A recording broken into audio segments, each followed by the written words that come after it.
Às vezes eu fico imaginando como é que o tempo passava na cabeça de pessoas que viveram antes da gente, há 150, 200, 300 anos, em praticamente todas as eras da existência humana, depois que essa era mais moderna, mais industrializada, elétrica, começou. Certamente, a grande maioria dos nossos ancestrais tinha uma relação com o tempo muito diferente dessa que nós temos hoje. Aliás, você não precisa nem há 200 anos.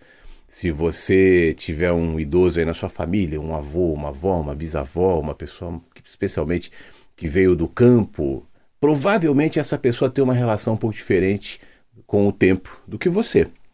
Ainda que essa pessoa também esteja vivendo uma era da tecnologia, talvez não tão envolvida, né, com a tecnologia, talvez não fique ali no celular o tempo todo, mas isso não foi obra da internet ou do celular, essa mudança de percepção do tempo. A própria luz elétrica modificou um pouco as nossas relações.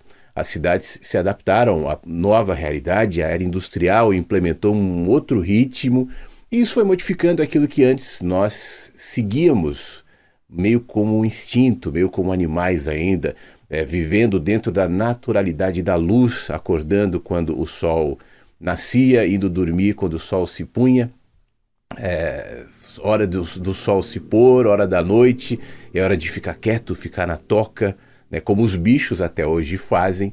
Você percebe que, por exemplo, os pássaros têm um ritmo diferente. No fim de tarde, eles vão para as árvores e ficam ali cantando, fazendo a sua sinfonia para o universo. E nas manhãs é agradável, né, acordar ao som do barulho dos pássaros que não se colocaram dentro dessa dinâmica artificial que nós nos colocamos. E como sempre eu digo aqui no canal, a minha análise jamais é sob a perspectiva moral. Tá certo, tá errado, era melhor, era pior, é bom, é mal. Eu só estou tentando enxergar esse enquadramento onde nós estamos e a partir dele produzir uma reflexão para a gente, que sirva para a gente. Porque antes de trazer uma reflexão para cá, ela serve para mim antes de tudo, né? De qualquer maneira, não é raro a gente se encontrar com alguém e dizer, poxa vida, o tempo está passando muito rápido, muito aceleradamente. E aí tem algumas explicações até físicas ou pseudofísicas. Existe uma série místicas, né, de conjecturas para justificar um fato. Mas é fato. O dia tem 24 horas, como sempre houve, né? E ainda que uma pequena margem ali de modificação por questões planetárias eventualmente tenha acontecido, isso quase não interfere no tempo de um dia, no tempo de um minuto, de um segundo. O tempo continua correndo como sempre foi. Mas se você parar para prestar atenção em você mesmo e lembrar quando você tinha 10 anos, como o tempo passava e como você tem a idade que você tem hoje, eu não sei exatamente, mas como o tempo passa para você, quanto mais velho, parece que mais acelerado o tempo, você vai perceber essa diferença. Eu me lembro quando eu tinha 10, 12 anos, assim, eu era louco para fazer 18 anos. Naquele tempo, lá nos anos 80, se bem que eu fiz 18 nos anos 90, mas quando eu era criança nos anos 80, a minha pressa era dirigir, era tirar a carteira de motorista, tirar a carteira de piloto de avião. Então eu tinha que acelerar o tempo, porque eu não aguentava aquela espera. Tanto que eu pegava o carro do meu pai, como a maioria dos adolescentes da minha idade, naquele tempo, né, faziam. Escondido. Teve uma vez, fazendo um parênteses aqui, no dia do meu aniversário de 14 anos, eu, o meu irmão, uns amigos do prédio, o porteiro junto, a gente pegou o carro, eu mal sabia dirigir. Então a gente pegou o Chevette do meu pai, eu só sabia passar a primeira marcha, eu não sabia passar as outras marchas. Então eu tentei sair da garagem, era uma rampa, e o carro voltou e eu não soube conduzir o carro, ele voltou, eu virei um pouco o volante, ele pegou no portão da garagem, destruiu o portão. Claro que todo mundo vazou do carro, ficou só eu. E eu me lembro da imagem do síndico chegando, transtornado, de um monte de gente, e o síndico dava tapa no capô do carro. Foi um problemão. No fim deu tudo certo e eu sobrevivi. Mas isso era ansiedade. Vai demorar demais. Foi no dia 15 de outubro, quando eu estava fazendo 14 anos, no meu aniversário. Faltavam 4 para os 18, mas 4 aos 14 era uma eternidade. Eu tinha que acelerar esse tempo. Hoje, quando eu paro para pensar que, por exemplo, a pandemia começou em 20, né? Nós estamos em 22, já se passou 2 anos, né? Aí você olha para esses 2 anos e fala, uau, voou. Os próximos 2 e assim vai ser sucessivamente. Agora, voltando, se o tempo não está acelerando de maneira objetiva, por que a gente percebe ele assim? Como eu disse lá atrás, a nossa relação vai mudando na medida das eras e na medida dos contextos. A relação dos nossos antepassados com o tempo era de uma maneira. A nossa relação com o tempo hoje é de uma maneira completamente diferente.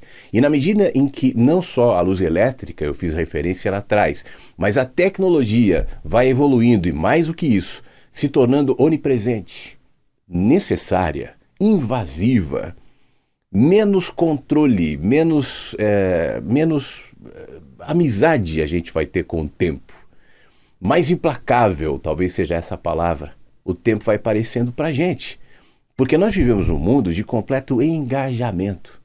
A gente vive num mundo de encurralamento, não só o encurralamento, vamos voltar mais para trás, do encurralamento industrial, né, dessa produção, dessa coisa do horário comercial, todo mundo às 8 sai, às 18 volta, os congestionamentos, que é um negócio, eu acho, já pouco justificável diante dos contextos e realidades que nós vivemos, mas que ainda se coloca, horário bancário, esse tipo de coisa.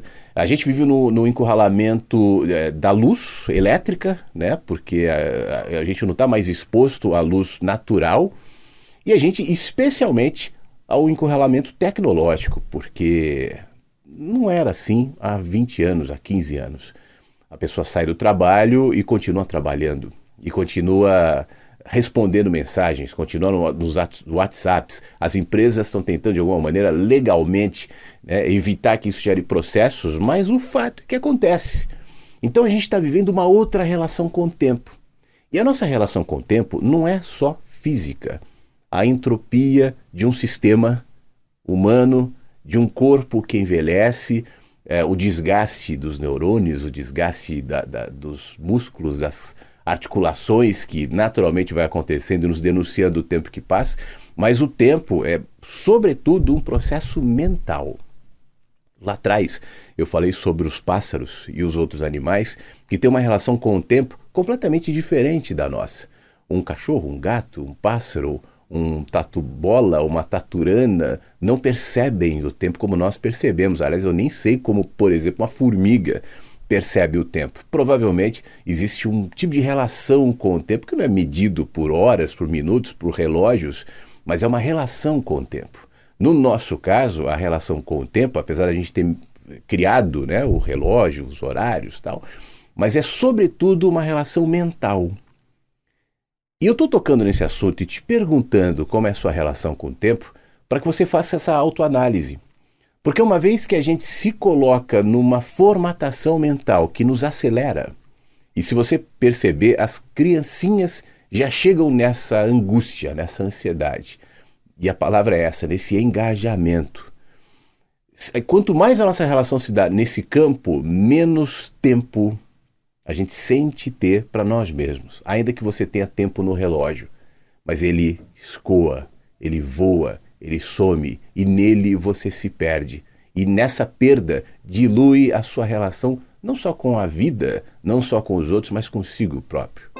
O que eu quero te propor nessa nossa conversa hoje aqui é que você preste atenção no tempo que passa na sua mente. Em como você aceita esse processo de aceleração. Há alguns vídeos atrás eu comentei sobre a coisa da velocidade +1, +2, nos WhatsApps e no YouTube, né? Provavelmente nos vídeos do Netflix, nos filmes, nos criando uma relação tão acelerada com o tempo que, se num primeiro momento nos dá a ilusão de que isso nos permite mais acessos, mas por outro, menos percepções. Você pode ter mais conteúdo, mais quantidade, mas menos qualidade em parar, em perceber. Você lembra num dos outros vídeos, aliás, vou até colocar ele aqui, onde eu falo do contraste. A gente só se comunica a partir do contraste. Eu preciso da voz, mas eu preciso das pausas, das vírgulas, dos pontos. Se eu ficar falando sem parar, você não vai entender nada. A gente só enxerga a partir da mistura de luzes e sombras, o contrastes. Só luz a gente não enxerga, só sombra a gente também não enxerga. A mesma coisa acontece em relação ao processamento dos conteúdos, da experiência da vida.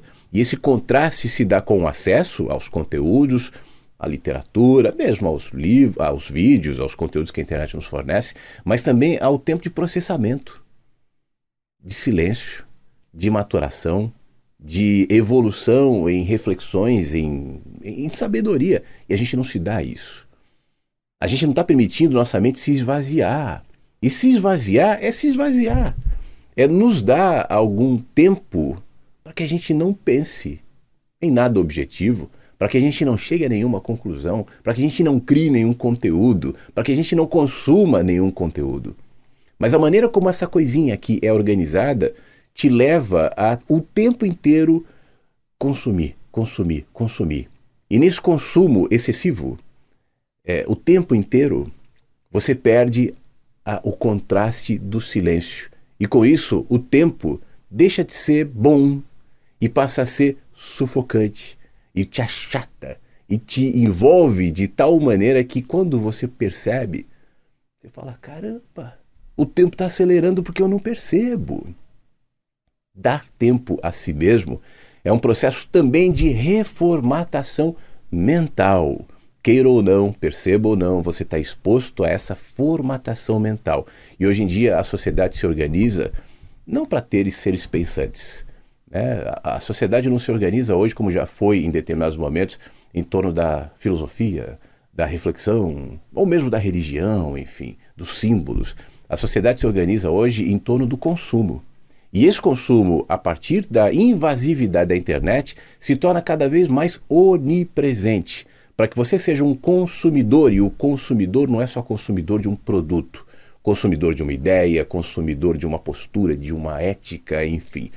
As commodities estão sendo colocadas aqui o tempo inteiro. Se você não se distancia para refletir, né? Se você é como aquele pintor que dá 10 passos para enxergar o quadro e analisá-lo, como aquele escritor que escreve um texto e deixa o texto descansando 2 dias para depois ler de novo e percebê-lo a partir de uma outra perspectiva e alterar uma coisa ou outra. Se você não se dá esse tempo, você vai ser sufocado por esse tempo artificial, esse tempo criado por esse ambiente virtual que se traz coisas positivas, por outra, nos rouba a possibilidade de perceber o tempo. Eu imagino que, a exemplo da grande maioria das pessoas, o tempo esteja acelerando para você. Mas essa aceleração tem a ver contigo, com os teus pensamentos e com a tua incapacidade de dar-se tempo. Quem sabe, depois desse papo, alguma sementinha de tempo não seja implantada aí e daqui a pouco uma árvore com frutos de pacificação, de calma, de distanciamentos, de autocrítica, de autorreflexão não surja aí nesse canteiro chamado você. Se isso acontecer, sente embaixo dela, aproveite a sombra, dê um cochilo, leia um bom livro e não faça nada. Eu tenho certeza que a tua relação com o tempo será completamente diferente. Pensa nisso. Fique bem.